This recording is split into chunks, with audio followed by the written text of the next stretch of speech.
Mark, it's great to meet you. So could you just tell us how your interest in Elvis came about?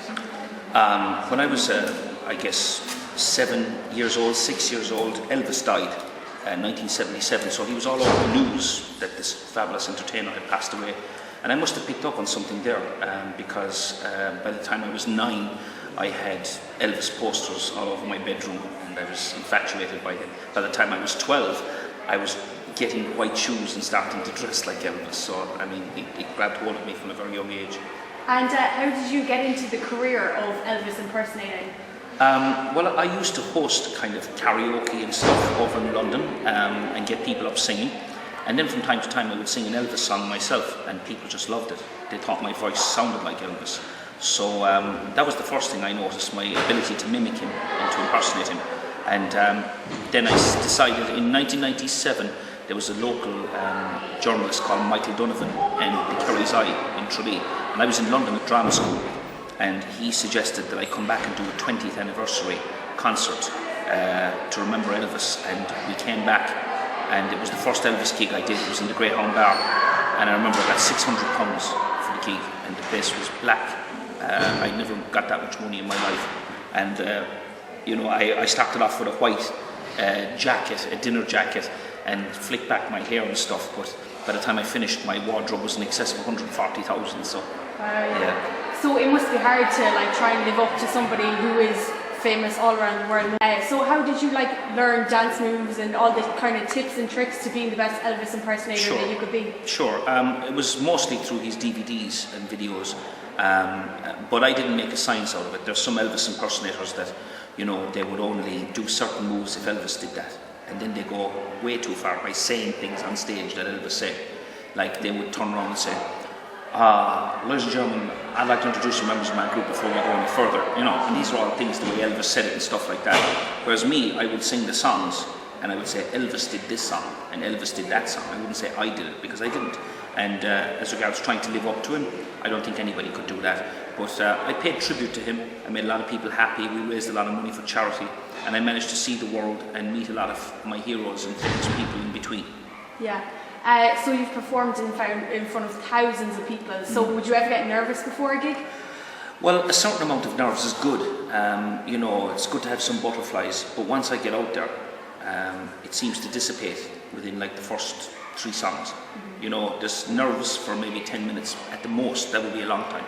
And would you have a favourite Elvis song that you would love to perform? Yeah, I love performing American Trilogy.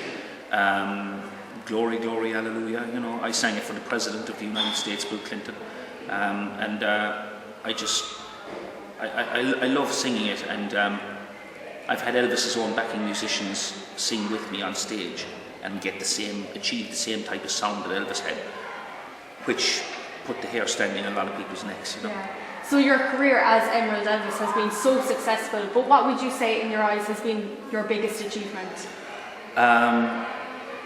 I suppose the fact that I could make a career out of it in the first place. I mean, I'm 43 now. I gave up Emerald Elvis. He retired when I turned 42. Elvis died age 42. So I refused then to do any more Elvis after that age. But for my last concert, I sang with the RT Concert Orchestra in Dublin at the Ord Gosh Energy Theatre. And we sold out the INEC for 3 nights with Elvis's own backing group. So, I mean, I had a ball. I was like a child in a sweet shop. Elvis was my hero.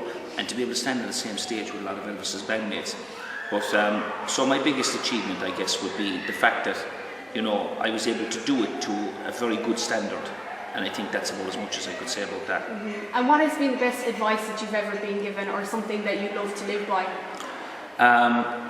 Imagine that all of the audience are related to you, right?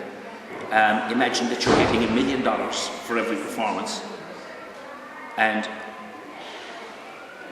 95% perspiration and 5% inspiration. It's love is the currency, and it's about giving that out there. And I've sang in front of 75,000 people at the World Elvis Festival. So I think it's about trying to make that connection with the audience, and to make them part of the show. And what would be your best memory as Emerald Elvis? I think selling out the INEC. It stands over there in Killarney as a challenge to any artist. I mean, there's 2,000 seats in it. And I used to go in there and I used to sit on the stage when there was no one else in there. And all I could hear was the Extractor fans buzzing away in the background. And I'd sit on this stage and look out at this empty arena. And I'd suggest to my mind over and over, I'm going to sell that seat, I'm going to sell that seat, I'm going to sell that seat. Auntie Mary's going to go there, Uncle Morris is going to go there, you know. Blah, blah. I used to almost see it in my mind. And lo and behold, it unfolded out before me. And Radio Kerry had to announce in 2003, stop calling the INEC because the Elvis shows are completely sold out.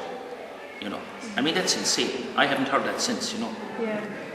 And now that you've said that you've left your days as Emerald Elvis, what are you working on at the moment? I'm working on a new show with a new producer in Las Vegas. He works at the Mirage and the Encore casinos, and he produced the highest paid #1 corporate act in the world, a guy called Danny Gans. And Danny Gans was $100,000 a show before he died.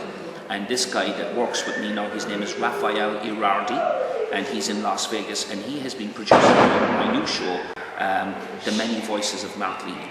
And so I do 70 different voices in the 90 minutes on stage, everything from the Irish acts like Daniel O'Donnell and Declan Nerney to some children's acts and puppetry acts like Kermit the Frog to, we'll say Elvis obviously.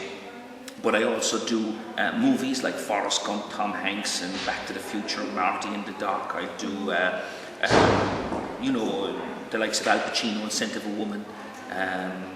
You know, there's so many, there really is. There's something for everyone, like. There is. It's meant to be that type of family show, you know, where you mightn't be into necessarily a certain thing, but you get it, you know. And sometimes I rewrite the words and parody songs, you know, to make them funny. Like, for instance, I do a tribute to a band called America, and they had a song called Horse with No Name, you know, and the song goes like, I've been through the desert on a horse with no name, la la la la la la. But I changed the words because of the horse scandal. And so I go, I went to the freezer, it was horse with no name, but it should have been beef, but it was horse all the same. So I changed it around and people were laughing at it, you know. Yeah. So there's all that kind of thing going on in the show. So you're still, you know, writing your songs and Yes. singing your songs. So where would you get the inspiration as a songwriter? A lot of it is down to my faith.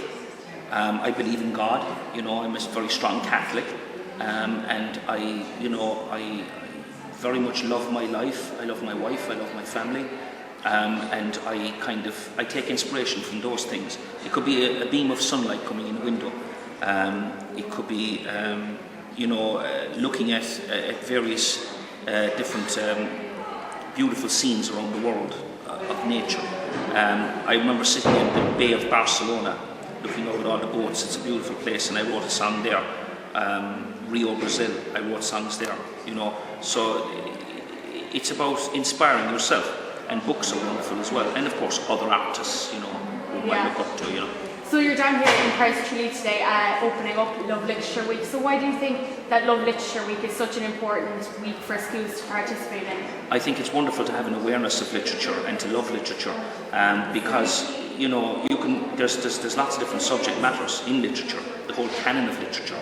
But I think people that are devoid of literature and the knowing and the loving of literature in their lives, there's a darkness in there. Like one of my favourites is Scrooge by Charles Dickens, and that goes way back.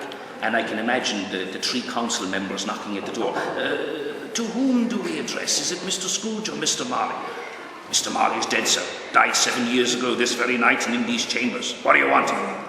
We, the members of the council, are collecting some provisions for the poor and destitute. And Scrooge gets into his mean, miserly attitude. And I think it's just as exciting to watch and listen to today, hundreds of years on, as it was when it was written.